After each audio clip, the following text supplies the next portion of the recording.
प्रणाम। मेरो नाम वन्दना केसी हो। मेरो ओशो सन्यासी नाम महादेव वन्दना हो। म चाहिँ लास्ट इयर नेपाल जाँदाखेरि यो आध्यात्मिकमा चाहिँ केही कुराहरू चाहिँ लिनुपर्छ र यसलाई कन्टिन्यू गर्नुपर्छ भनेर एउटा खोजमा थिएँ कुनै पनि कुराको, र म थुप्रै यो स्पिरिचुअल जर्नीहरूलाई फलो गर्दै गइरहेको थिएँ। अनि मेरो एकजना साथीले चाहिँ ओशोको विषयमा भन्नुभएको थियो। म उहाँलाई सुन्थेँ पहिला पहिला। अनि म तपोवन गएको थिएँ। अनि तपोवन जाँदाखेरि राम्रो लागिरहेको थियो। 2-3 दिन चाहिँ अलिकति गाह्रै भयो, अप्ठ्यारै भयो, अलि नौलो लाग्यो। अनि त्यसपछि 3-4 दिनपछि चाहिँ मलाई एकदम गुड फिल हुन थाल्यो। अनि अहिले 1 वर्ष हुन लाग्यो। अनि अहिले म जब नेपालबाट सन्यास लिएर आएँ, अनि त्यसपछि आएर चाहिँ मैले यहाँ सन्यासीहरू खोज्न थालेँ। खोज्ने क्रममा चाहिँ हाम्रो एकजना अजितामा हुनुहुन्छ। उहाँले चाहिँ हाम्रो यहाँ उत्सव स्वामीजीको चाहिँ मलाई एड्रेस दिनुभयो किड मिनिस्टरमा। अनि म यहाँ आएँ। जब म यहाँ आएँ, यहाँको एउटा एकदमै गुड भाइब्सहरू, एनर्जी हाईहरूले गर्दाखेरि चाहिँ म एकदम 100% सरेन्डर भएँ।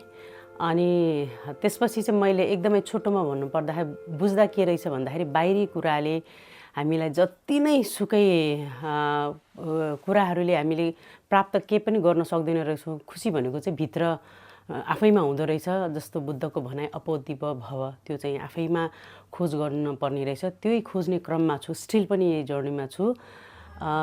म एउटा ओशो सन्यासी भएको नाताले चाहिँ यो यहाँको ध्यानहरू, मेडिटेसनहरू एकदमै इफेक्टिभ छ। तर जतिजनाले पनि यो हेर्नुहुन्छ या सुन्नुहुन्छ, कुनै पनि तपाईँहरू ठाउँमा जानुहोस्, तर योग र ध्यान चाहिँ हाम्रो लाइफमा मोस्ट इम्पोर्टेन्ट। जसरी हामी सास लिन्छौँ, योग र ध्यानको चाहिँ एकदमै जरुरत छ भन्न चाहन्छु म। Thank you. नमस्ते, मेरो नाम चाहिँ सृजना बस्नेत। मेरो ओशो सन्यासी नाम चाहिँ मा आकाश ज्योति। म चाहिँ ओशोलाई 2019 देखि सुन्दै आइरहेको थिएँ। नेपालमा पनि 1-2 चोटि ओशोको प्रोग्रामहरूमा लाइक सेलिब्रेसनहरूमा गइरहेको थिएँ। अनि सुन्दै आइरहेको थिएँ, मन परिरहेको थियो। नेपालमै तपोवनमा पनि एकदमै जान मन गरेको थिएँ, तर सायद त्यहाँ मेरो भाग्यमा त्यहाँ सन्यास हुन लेखेको थिएन। त्यही भएर म चाहिँ युके आएको चाहिँ 2 इयर्स भयो। अनि अहिले चाहिँ म 24 इयर्स भएँ। मैले सन्यास लिएको चाहिँ मार्च 21, जस्ट 1 मन्थ अगो। जब म यहाँ फर्स्ट डे उत्सव स्वामीसँग मिलेँ, त्यो दिन फर्स्ट डे नै आएकै दिन नै मलाई यस्तो फिल भयो कि म यो जर्नीको लागि चाहिँ म ठिक छु, र मैले चाहिँ उहाँलाई चाहिँ गुरु मानेर अगाडि बढेँ भने म धेरै माथि जान सक्छु। र उहाँ नै मेरो गुरु हो भन्ने मलाई आउने बित्तिकै फिल भयो। त्यही दिन आएकै दिनमा मैले उहाँसँग सन्यास लिएँ। र मलाई चाहिँ कस्तो फिल भयो आफ्टर सन्यास भने चाहिँ लाइक हामी जुन दुनियाँमा बाँचिरहेको छौँ, जुन दुनियाँमा चाहिँ हामी खुसी खोजिरहेको थियौँ, तर त्यो दुनियाँमा चाहिँ हामी कहिले पनि एकछिनको लागि खुसी भए पनि सदाको लागि कहिले पनि खुसी हुन सक्दैनौँ। त्यो खुसी चाहिँ हाम्रो एकछिनको लागि मात्रै थियो। तर जबदेखि म सन्यास लिएँ, तबदेखि चाहिँ मलाई यस्तो फिल भयो कि फर्स्ट म आफू खुसी हुनुपर्छ, र आफू खुसी भयो भने मात्रै अरूलाई मैले खुसी दिन सक्छु। त्यसै कारणले म सम्पूर्णमा यो भन्न चाहन्छु कि सबैजनालाई ओशो नै सुन्नु, ओशोमै आउनु भन्दिनँ। तर पनि हजुरहरू जुनसुकै माध्यमबाट भए पनि यो स्पिरिचुअल जर्नीमा चाहिँ कनेक्ट हुनुभयो भने चाहिँ आफूलाई बुझ्न सक्नुहुन्छ। आफू कसरी अगाडि बढ्ने, कसरी कुन ठाउँमा चाहिँ हामीले कस्तो स्टेप लिने, कसरी अगाडि बढ्ने लाइफलाई भन्ने कुराहरू चाहिँ धेरै कुराहरू जान्न सक्नुहुन्छ। फर्स्ट आफूलाई चिन्नुभयो भने मात्र अगाडि बढ्न सकिन्छ जस्तो लाग्छ मलाई चाहिँ। त्यही भएर म चाहिँ ओशोलाई नै मेरो सम्पूर्ण यही ओशोमा नै समर्पित गर्न चाहन्छु, र ओशोकै साथमा मेरो जीवन अगाडि बढाउन चाहन्छु। Hello, I'm Swami Samopar, Dan Swami Samopar. I have been meditating with the Osho from 1.5 years. actually I just wanted to change myself because I have been doing same thing from so many years, and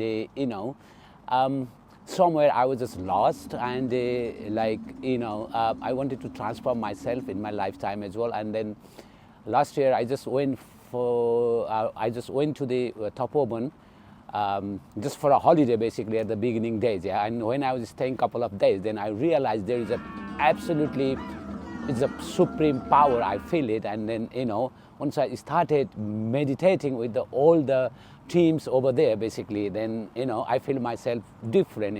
I started accepting the things because I have suffering some issues, and basically which used to triggering me from most of the time. And once I started accept that they are real things, then I started feeling happy myself. So yes, it's a phenomena journey. It's, you need to know yourself, and this is a journey to know yourself. So please, I would like to suggest to everyone, please come to the real world, because the people are still suffering in the material world, basically. So this is totally different world. They come and join with us and feel yourself happy and be a real human beings. Thank you. Swamiji, when did you connect with this Osho philosophy, and what brings you meditation brings in your life? So I went to an English public school years and years ago and I grew up, and I hated the place. It's all about achievement and fitting in with society and that kind of thing.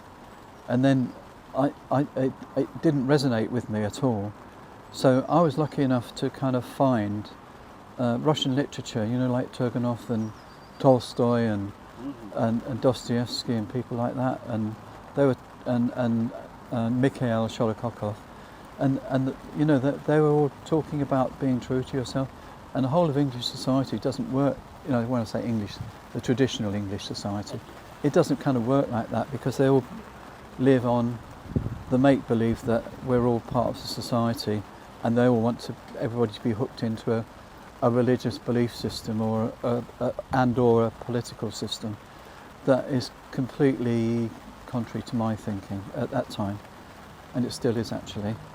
And so my conclusion was at public school was, how could you be a whole truth to yourself and yet live in society?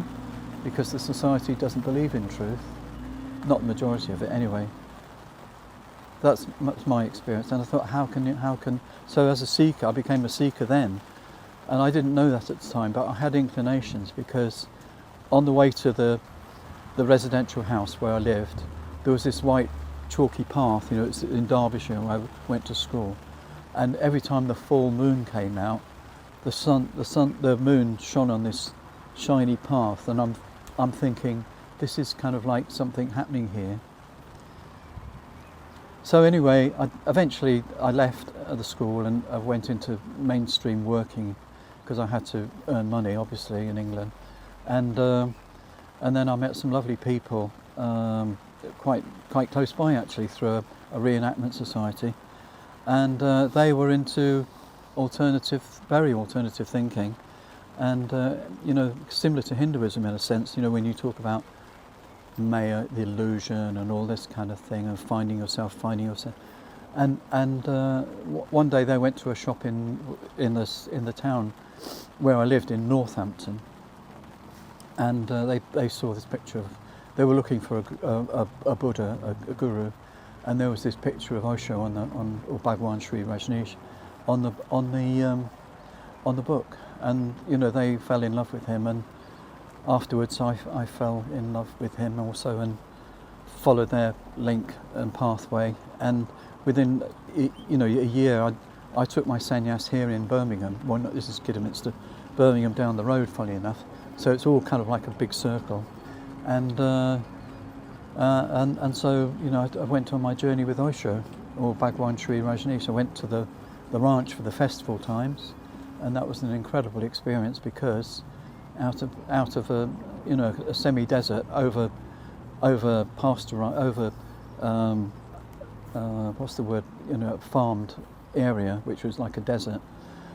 These Osho sannyasins had transformed the desert into an oasis, which is really not fully recognised because they had the ecological experience and understanding how to actually transform the environment, turning it back into by putting in dams in the rivers and everything to sustain the water flow, so that the more water spread out into the land through irrigation, that kind of thing.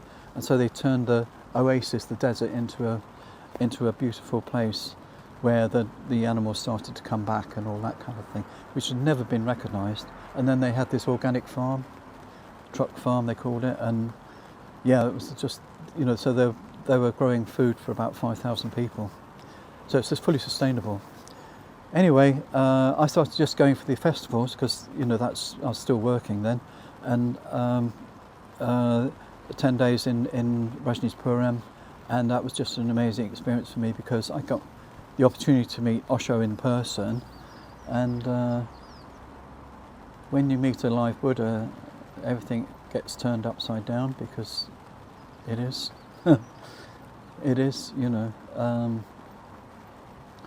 So I met Osho, one of his drive-bys very close by. I was with some friends on the corner where his bungalow is, on the corner of the road, and after he's driving his car, he was doing about 25 miles an hour, and there I was on the corner where he turned left into his driveway to his bungalow, and he stopped. Well, he went from 25, 30 miles an hour to about 2, and I had the camera like you've got it on me, probably a little bit closer, and he opened his window, and there he was, you know, just looking at me straight through the camera, and it just completely melted me, you know, melted inside my consciousness. So that was a pretty big experience for me, and then, you know, like mixing with the sannyasins, there are 5,000 people from all around the world. You know, they all had this calling, you know, not just simpler people who are not so well educated. A lot of people had PhDs and people like that were coming in, and from Japan, from Korea, from Australia, New Zealand, from India, from everywhere, Nepal, everywhere, you know, the USA obviously, and Canada, and everywhere, all around the world. They were flying into Portland in Oregon, and then being, you know, bussed into the ranch. So does that answer your question? So that's how I started.